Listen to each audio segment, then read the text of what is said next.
حالت حیض میں خواتین سے متعلق بہت ساری بے اعتدالیاں دنیا کے ہر مذہب میں رہی ہیں۔ یہودی کیا کرتے تھے کہ حالت حیض میں عورت سے بالکل کنارہ کشی اختیار کر لیا کرتے تھے، اس کے قریب بھی نہ جانا، اور کھانا پینا بھی الگ اور جھوٹا بھی الگ۔ تو بعض مذاہب میں کوئی فرق ہی نہیں تھا کہ حالت حیض اور پاکی کے ایام میں۔ تو جب اسلام دنیا میں آیا تو صحابہ کرام کو یقیناً یہ خیال پیدا ہوا کہ بھئی اب اسلام کے اس بارے میں کیا احکام ہیں کہ جب خواتین مینسز کی حالت میں ہوتی ہیں شادی شدہ، تو کیا ہم ان سے ہم بستری کر سکتے ہیں یا نہیں کر سکتے، کیا اس کے احکامات ہیں۔ تو اللہ نے صحابہ کے سوال کو اور پھر اپنے جواب کو قرآن مجید کا جز بنا کے نازل کر دیا۔ وَيَسْأَلُونَكَ، اور یہ لوگ آپ سے سوال کرتے ہیں، عن المحیض، حیض کے بارے میں۔ تو حیض کے بارے میں سوال نہیں تھا، اصل میں سوال یہ تھا کہ حالت حیض میں زوجہ سے ہم بستری جائز ہے یا نہیں ہے۔ تو قرآن نے اس کی طرف اشارہ کر دیا۔ قل، اے نبی آپ ان سے کہہ دیجئے، ہوا اذن، اذن اصل میں تکلیف کو بھی کہتے ہیں، گندگی کو بھی کہتے ہیں۔ تو یہاں گندگی مراد ہے کہ وہ گندگی ہے۔ فاعتزلوا النساء، لہذا عورتوں سے دور رہو، فی المحیض، حالت حیض میں۔ ولا تقربوہن، اور ان کے قریب مت جاؤ، حتی یطہرن، جب تک کہ یہ پاک نہ ہو جائیں۔ تو اس میں قرآن مجید نے جو لفظی ترجمہ ہے وہ قرآن کی آیتوں کا یہی ہے کہ ان سے کنارہ کشی اختیار کر لو، لیکن احادیث سے ہمیں پتہ چلتا ہے کہ یہاں کنارہ کشی اختیار کرنا یہ کنایا ہے ہم بستری کرنے سے، یعنی ان سے ہم بستری کرنا تمہارے لیے جائز نہیں ہے۔ کنارہ کشی سے وہ جو یہودی کر لیا کرتے تھے وہ مراد نہیں ہے یہاں پہ، اور اس کی تفصیل احادیث میں۔ تو قرآن نے چونکہ صاف لفظوں میں جماع کا ہم بستری کا ذکر نہیں کیا، تو صرف کنایوں سے کام لیا ہے قرآن مجید نے۔ فاعتزلوا النساء، ان سے اعتزال کرو، یعنی دور رہو ان سے۔ دور رہنے کا مطلب صرف دور رہنے سے یہ مراد ہے، صحیح حدیث ہے، نبی صلی اللہ علیہ وسلم نے فرمایا، اصنعوا کل شیء الا النکاح، حالت حیض میں اپنی زوجہ کے پاس تم جا سکتے ہو، سب کچھ کر سکتے ہو سوائے جماع کے۔ تو انٹرکورس جو اسے کہا جاتا ہے وہ حلال نہیں ہے۔ تو باقی نبی صلی اللہ علیہ وسلم نے فرمایا کہ ایسی کنارہ کشی کہ بالکل اس کا جھوٹا نہ پیو اور بالکل دور ہو جانا، اس کی اسلام میں اجازت نہیں ہے، اور نہ بستر الگ کرنے کی ضرورت ہے۔ تو یہ سارے قرآن کے کنائے ہیں۔ کنایا کا مطلب ہوتا ہے کہ آپ صرف اشاروں میں بات کر رہے ہیں، صراحتاً بات نہیں کر رہے۔ تو میں اس میں نقطے کی بات بھی بتاؤں گا کنایا کیوں ہے، کہ فاعتزلوا النساء فی المحیض، عورتوں سے حالت حیض میں دور رہو، ولا تقربوہن، ان کے قریب مت جاؤ۔ تو یہ قریب جانا بھی اصل میں جماع اور ہم بستری سے کنایا ہے، یعنی اشارہ ہے ہم بستری مت کرو۔ تو جماع کا صراحتاً ذکر نہیں کیا جا رہا، تو مراد وہی ہے، کنایا، کنائے میں بات کی جا رہی ہے۔ ایک جگہ قرآن میں آتا ہے لا تقربوا الزنا، زنا کے قریب مت جاؤ۔ تو ممکن ہے کسی کو اشکال ہو کہ وہاں تو ہم یہ کہتے ہیں کہ زنا کے قریب بھی مت جاؤ، تو وہاں قریب نہ جانے سے ہم حقیقی معنی مراد لیتے ہیں کہ بھئی زنا ایسا کام کرنا جو زنا یعنی زنا تک لے کر جاتا ہے وہ بھی تمہارے لیے حرام ہے، تو وہاں تو یہ ترجمہ کرتے ہیں۔ تو یہاں بھی وہی ترجمہ ہونا چاہیے، ولا تقربوہن، ان عورتوں کے قریب بھی مت جاؤ۔ یا مطلب کیا ہے کہ اس گھر میں بھی نہ رہو، اس کمرے میں بھی نہ رہو جہاں تمہاری جو بیوی رہتی ہے جو مینسز کی حالت میں ہے۔ تو یاد رکھیں وہاں چونکہ زنا کا لفظ اللہ نے صراحتاً ذکر کر دیا، کنایا کی اب ضرورت نہیں ہے، لہذا وہاں لا تقربو کا مطلب لا تقربو ہی ہے، یعنی قریب مت جاؤ۔ تو زنا کے قریب مت جاؤ یہ کنایا نہیں ہے، اس کا مطلب صاف کہ زنا تو دور کی بات ہے، کوئی ایسا کام بھی نہیں کرنا جو زنا کے قریب لے کے جاتا ہے۔ لیکن یہاں اللہ نے ہم بستری کے لفظ کا صراحتاً ذکر نہیں کیا، لہذا جہاں ذکر نہیں ہوتا تو وہاں اشارتاً ذکر کیا جاتا ہے، اور اشارتاً جب ذکر کیا ہے تو یہاں لا تقربوہن، یہ قرب سے خاص قسم کا قرب مراد ہے، اس سے مطلق قرب مراد نہیں ہے کہ کسی کے بھی قریب چلے جاتے ہیں۔ تو یہاں خاص قسم کا قرب مراد ہے، وہ قرب یہی ہے کہ مکمل جماع کرنا حالت حیض میں، اس کی اجازت نہیں دی جا رہی، لیکن اللہ نے اس کو گول مول طریقے سے کنائے کے ذریعے ذکر کیا ہے۔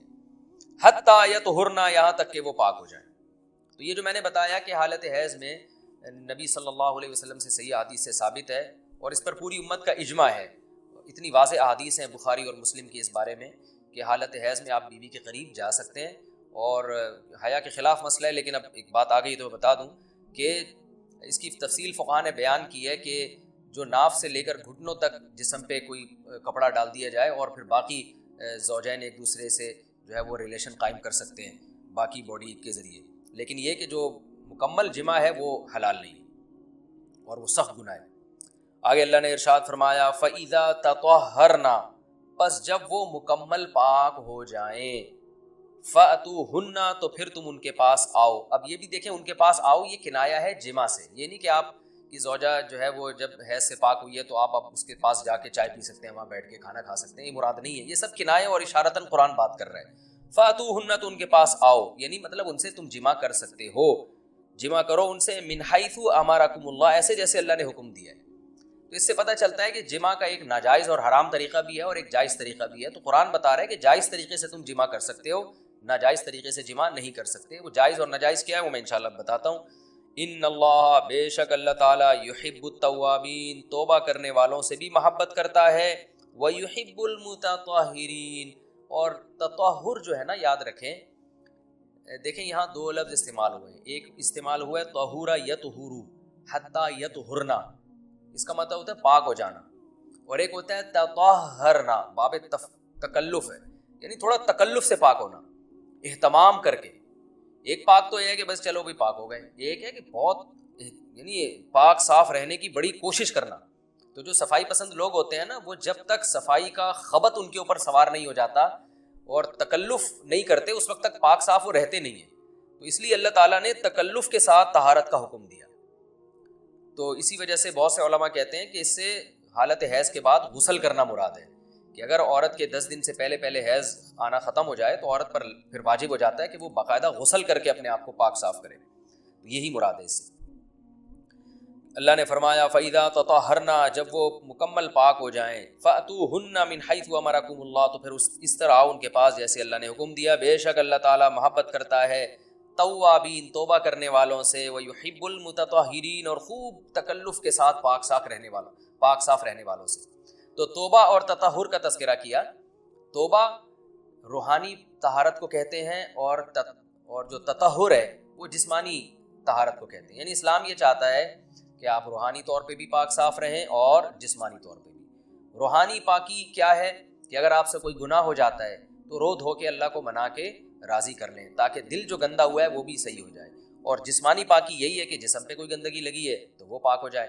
تو اس میں اللہ نے حالت حیض میں عورت کو بھی حکم دیا کہ وہ بھی نہا دھو کے پاک ہو جائے جب حیض سے پاک ہوتی ہے، اور مرد کو بھی حکم دیا کہ حالت حیض میں تم گندگی کی حالت میں جماع مت کرو بیوی کے ساتھ، خون میں لت پت ہو جائے گا انسان، اور یہ گندگی ہے تو اللہ تعالیٰ پاک صاف رہنے والوں کو پسند کرتے ہیں۔ تو جو حالت حیض میں بیوی سے جماع کرتا ہے اس کا مطلب وہ پاک صاف آدمی نہیں ہے، وہ گندگی کے وقت میں اس کے قریب جا رہا ہے، تو یہ بھی غلط ہے۔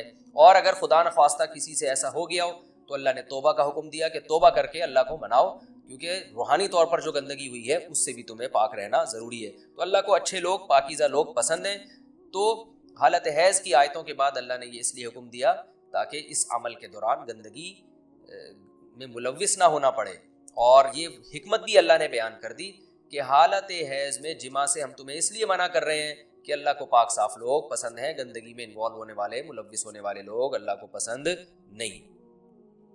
میں پھر علمی نکات کے تحت انشاءاللہ اس کی مزید جو ہے وہ ڈیٹیل بیان کروں گا، جب علمی نکتے بیان کروں گا میں۔